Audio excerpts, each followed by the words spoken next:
नमस्कार, कैसे हैं? मेरे ख्याल से अच्छे होंगे, अपनी पढ़ाई लिखाई अच्छे से कर रहे होंगे।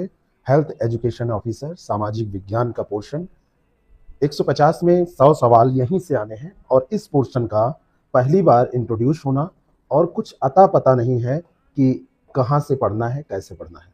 बात करेंगे इस पे, क्या, कैसे और कहाँ से पढ़ना है, क्या इसका समाधान हो सकता है, कौन सी बुक है जिसको आप पढ़ सकते हैं जिससे कि आपको एक जगह कुछ कंटेंट मिल जाए जिससे आप तैयारी कर लें। सबसे पहले तो हम बात करते हैं कि जो ये टॉपिक हैं, जो सोशियोलॉजी है, एंथ्रोपोलॉजी है, इकोनॉमिक्स है, हिस्ट्री है, एजुकेशन है ना, ज्योग्राफी है, साइकोलॉजी है और इसमें एक सामाजिक मनोविज्ञान भी है, सोशल आपका साइकोलॉजी इसके अंतर्गत शामिल है।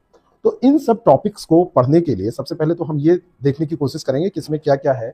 जैसे आप देखेंगे कि ये पूरा जो सिलेबस है, सबसे मुख्य बात इसकी ये है कि इसको आपको हेल्थ की दृष्टि से, चिकित्सा की दृष्टि से पढ़ना है, चिकित्सीय दृष्टिकोण से पढ़ना है। और आप यहाँ पर ये भी बात आती है कि चिकित्सीय दृष्टिकोण से पढ़ना है तो इसमें क्यों रखा गया।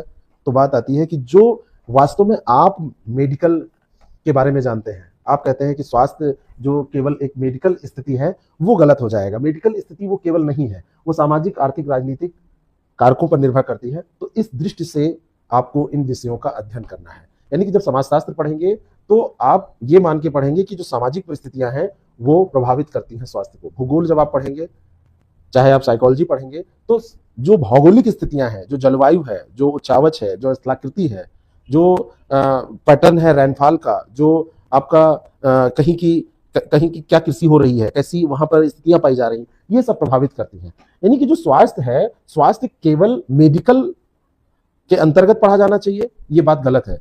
तो आपको इस विचारधारा से परे जाके पढ़ना है। उस पर व्यक्तिगत व्यवहार, समाज और संस्कृति और प्रणाली और पर्यावरण का असर पड़ता है कि नहीं पड़ता है। तो पाठ्यक्रम का उद्देश्य यह है कि एचईओ को यह समझाना होगा कि गरीबी, भौगोलिक स्थिति और सरकारी नीतियां जो है वो मानव स्वास्थ्य को किस तरीके से प्रभावित करती हैं। 8 जो ये स्तंभ आपके सामने हैं, इनमें समाजशास्त्र, मानव विज्ञान, मनोविज्ञान और सामाजिक मनोविज्ञान और साथ में जो, अच्छा चलिए इन पे बात कर लेते हैं। ये बिल्कुल